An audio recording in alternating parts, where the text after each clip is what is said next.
Kalau saudara memilih Christ likeness sebagai tujuan hidup saudara, pasti tidak akan meleset dari sasaran.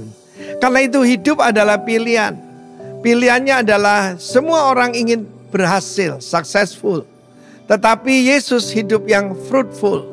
Kalau melihat successful, dia mati, dibunuh, cuma punya satu jubah, kapal pinjam, keledai pinjam, dia akan dibilang orang yang paling gagal. Tetapi kalau kita memilih hidup yang berbuah seperti Kristus, maka itulah keberhasilan yang terbesar yang pernah dilakukan di dalam korban penebusan Yesus Kristus.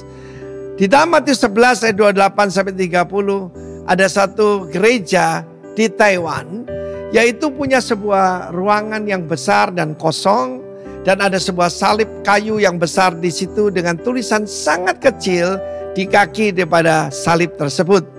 Dan tulisannya adalah Matius 11 ayat 28 ya, yang berbunyi, marilah kepadaku semua ya, tanpa terkecuali yang letih, lesu dan berbeban berat.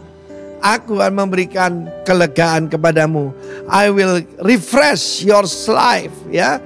I will give you rest.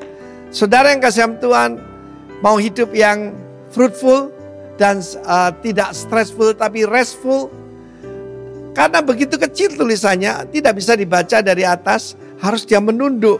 Dan mungkin cuma jarak 20-30 cm untuk membaca tulisan kecil itu. Marilah kepadaku. Ini kunci penting sekali. Yesus berkata pada murid-muridnya, pada Petrus, Andrea, Simon waktu itu, Yohanes, Yakobus, come after me, follow me.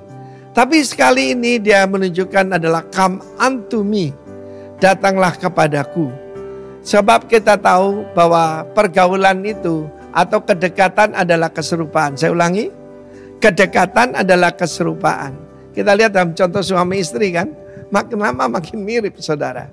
Demikian juga ketika kita bergaul dengan Roh Kudus, ya, maka kita akan menyerupai Kristus. Siapa yang diundang? Semua. Siapa yang letih lesu berbeban berat? Semua agama di dunia. Dengan segala macam peraturannya, tidak boleh ini, tidak boleh itu. Saudara, tapi Yesus berjanji memberikan refreshment, memberikan kelegaan, ya. Dan firman Tuhan mengatakan dia adalah oasis. Oasis buat jiwa kita. Jiwa manusia hari ini dulu dibilang sepertiga orang itu ada gangguan kejiwaan. Sekarang saya kira 50%. Ini pernyataan dari Amerika loh ya. 50% orang di sana itu ada tekanan, ada stres dan sebagainya. Tetapi inilah obatnya.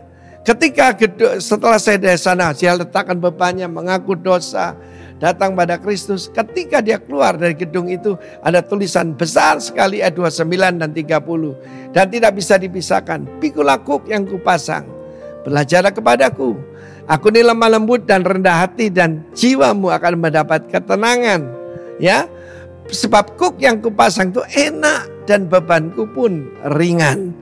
Tanpa melayani Tuhan dan di bawah satu kuk dengan Kristus, kita tidak akan jadi seperti dia. Sebab tidak bisa lembu dan keledai membajak bersama-sama. Harus dua lembu. Lembu itu gambaran daripada binatang yang sangat produktif, sangat penurut, tidak banyak tuntutan. Dan saya mengalami dalam hidup saya, ketika saya ada di bawah satu kuk dengan Tuhan Yesus, hidup saya penuh dengan sukacita, penuh dengan ketenangan, dan hari ke hari makin menyerupai dia. Segala puji bagi nama Tuhan. Jadilah seperti Kristus, lemah lembut dan rendah hati adalah kurikulum daripada Sang Guru Besar, Raja di atas segala raja. God bless you warga kerajaan. Amin.